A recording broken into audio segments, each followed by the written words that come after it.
Verses 28 to 29. Never were people so well secured and protected. v. 28. Israel shall then dwell in safety alone. Those that dwell in God, and make his name their strong tower, dwell in safety. The place of their defense is the munitions of rocks. Isa 33:16. They shall dwell in safety alone. Though alone. Though they contract no alliances with their neighbors, nor have any reason to expect help or succor from any of them, yet they shall dwell in safety, they shall really be safe, and they shall think themselves so. Because alone. They shall dwell in safety as long as they continue pure, and unmixed with the heathen, a singular and peculiar people.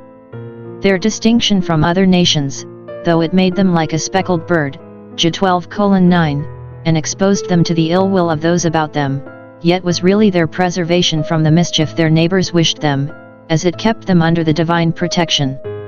All that keep close to God shall be kept safely by him. It is promised that in the kingdom of Christ Israel shall dwell safely, J 23:6. Never were people so well provided for. The fountain of Jacob, that is, the present generation of that people, which is as the fountain to all the streams that shall hereafter descend and be derived from it, shall now presently be fixed upon a good land. The eye of Jacob, so it might be read, for the same word signifies a fountain and an eye, is upon the land of corn and wine, that is, where they now lay encamped they had Canaan in their eye, it was just before their faces, on the other side the river, and they would have it in their hands and under their feet quickly. This land upon which they had set their eye was blessed both with the fatness of the earth and the dew of heaven. It was a land of corn and wine, substantial and useful productions, also his heavens, as if the heavens were particularly designed to be blessings to that land, shall drop down dew, without which, though the soil were ever so good, the corn and wine would soon fail. Every Israelite indeed has his eye, the eye of faith, upon the better country, the heavenly Canaan, which is richly replenished with better things than corn and wine. Never were people so well helped. If they were in any strait, God himself rode upon the heavens for their help, v. 26. And they were a people saved by the Lord, v. 29.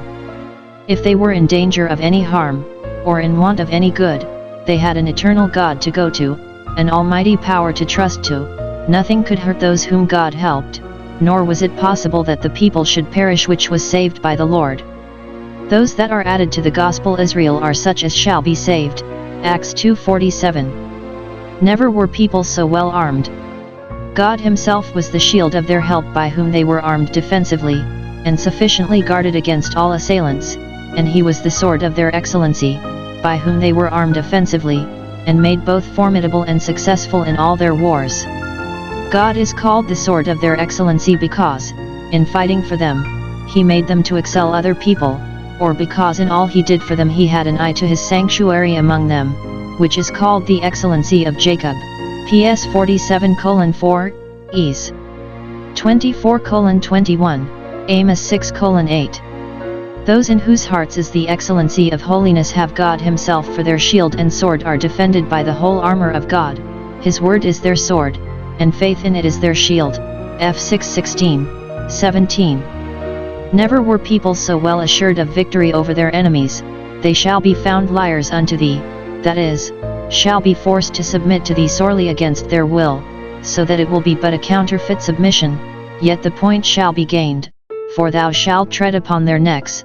So the Septuagint, which we find done, Jos 10:24. Thou shalt tread down their strongholds, be they ever so high, and trample upon their palaces and temples, though esteemed ever so sacred. If thy enemies be found liars to thee, so some read it, thou shalt tread upon their high places. If they will not be held by the bonds of leagues and treaties, they shall be broken by the force of war. Thus shall the God of peace tread Satan under the feet of all believers, and shall do it shortly. Rom 16:20. Now lay all this together, and then you will say, Happy art thou, O Israel! Who is like unto thee, O people? Thrice happy the people whose God is the Lord.